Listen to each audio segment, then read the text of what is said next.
Мә, достар, қараңыздар. Эпоксидті гидроизоляциямыз дейміз. Яғни жидкий кафель. Қарасаңыздар. Мынандай ерекше жылтырлап, міне, живой түрі. Мына көктің, міне, живой түрі. Мына сұрдың, міне, өзіміз құйып тастадық. Мынаның астында просто тастар болған, көрдіңіз бе? Тастар бері қарай шығып кетті. Асты таза болу керек та. И бетіне аластарды жағып тастайсыздар. Енді қараңыздар, міне, өзіміздің эксклюзив брендте. Мынандай әдемі цветте, қарасаңыздар, достар. Өзіміз офиске құйдық, міне, 2-3 күнде қатып қалды. Енді полға керек десеңіздер, кейдіріп отыр, мойкаға, автомойка дейсіз, баняның моющий жерлеріне барлығын осы кете береді. 15 квадратқа жетеді. Специальный валигін береміз.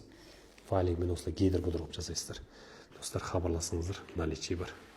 Тапсырыс беріңіздер.